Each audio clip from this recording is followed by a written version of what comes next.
இந்த வீடியோ நான் பண்றதுனால எனக்கு என்னென்ன பிரச்சனைகள் வரும்ன்றது எனக்கு நல்லா தெரியும்.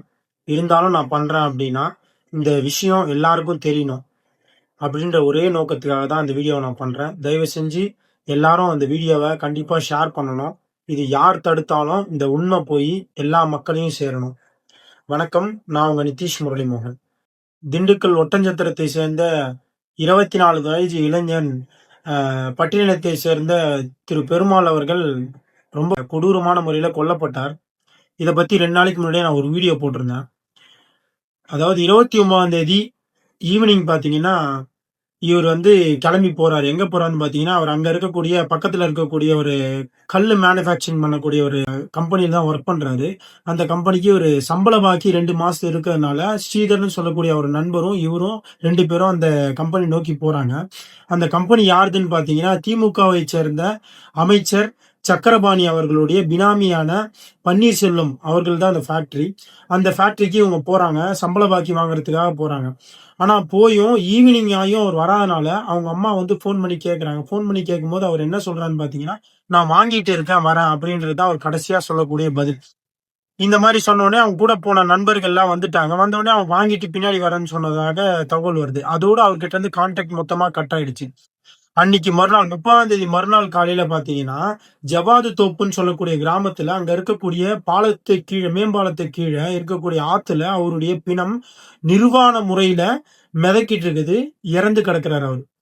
இத பத்தி இப்ப போலீசார் விசாரணை பண்ணி என்ன ஸ்டேட்மெண்ட் வைக்கிறாங்கன்னு பார்த்தீங்கன்னா, அவருடைய நண்பரும் அவரும் ஓரினை சேர்க்கையினால, அந்த ஓரினை சேர்க்கைக்கு அவர் ஒத்து வராத காரணத்தினால, இவர கொடூர முறையில கொன்னதா சொல்லி அவருடைய நண்பரும் இவருக்கு வாக்குமூலம் குடுக்குறாங்க. அதே மாரி இந்த கேஸ இப்படி க்ளோஸ் பண்றாங்க. இதுல அந்த ஊர் மக்கள விசாரிக்கும்போது, ஊர் மக்கள் என்ன சொல்றாங்கன்னு பார்த்தீங்கன்னா, இது அந்த மாரி நடக்கவே இல்ல. இத யாரு பண்ணதுன்னு கேட்டா, திரு திமுகவை சேர்ந்த அமைச்சர் சக்கரபாணி அவர்களுடைய பினாமியான பன்னீர்செல்வம் அவர்களுடைய அடியாட்கள் 4 பேர் தான் இந்த கொலைய கொடூரமா பண்ணியிருக்காங்க. ஆனா எதுக்கு பண்ணாங்க? ஏன் பண்ணாங்கன்னு இப்போ வரைக்கும் இது எதுக்குமே யாருக்குமே தெரியல. அப்படின்னு சொல்லி அவங்க பதிவு பண்றாங்க. இதுல என் சைட்ல இருந்து என்னென்ன கேள்விகள் எழும்புது அப்படின்னா, முதல் விஷயம் அந்த பையனுடைய பாடிய அந்த வீட்டுடைய சேர்ந்த குடும்பத்தார்கிட்ட குடுக்கவே இல்ல. அந்த ஈமச்சடங்கு கூட பண்ண விடல. ஏன் பண்ண விடல? முதல் விஷயம். 2வது அந்த சாவுக்கு போஸ்டர் அடிக்கணும் அவங்க வீட்ல இருந்து வீட்டு தரப்புல கேட்டிருக்காங்க. இடையங்கோட்டை போலீஸ் ஸ்டேஷன்ல கேட்டிருக்காங்க. அங்க கம்ப்ளைண்ட்டும் அங்க தான் குடுத்துருக்காங்க. அங்க கேட்டிருக்காங்க.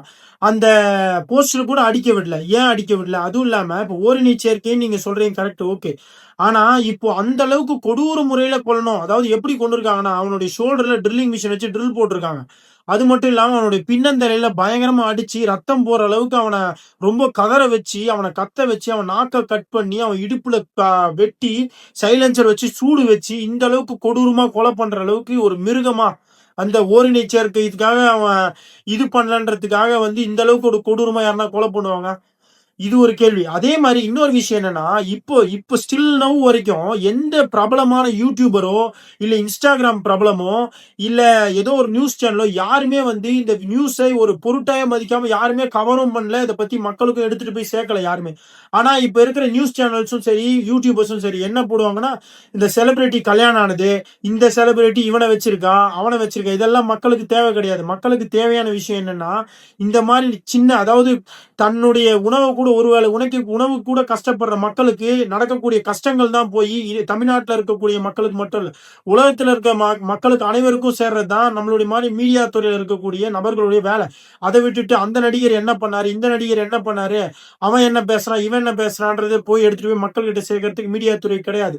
ஆனா இது எதையுமே மீடியா துறை கவர் பண்ணல. இது ஒரு கேள்வியா நிக்குது.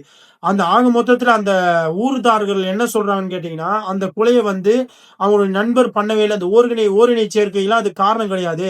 திரு சக்கரபாணி அவர்கள் திமுகவுடைய அமைச்சரான திரு சக்கரபாணி அவர்களுடைய பினாமியான பன்னீர்செல்வம் அவர்களுடைய அடியாட்கள் 4 பேர் தான் இந்த கொலைய பண்ணியிருக்காங்கன்னு சொல்லி அந்த ஊர் மக்கள் சொல்றாங்க. அது மட்டும் இல்லாம குடும்பத்தார்களும் இத தான் அவங்களுடைய சஸ்பெக்ட்டா முன்வைக்கிறாங்க.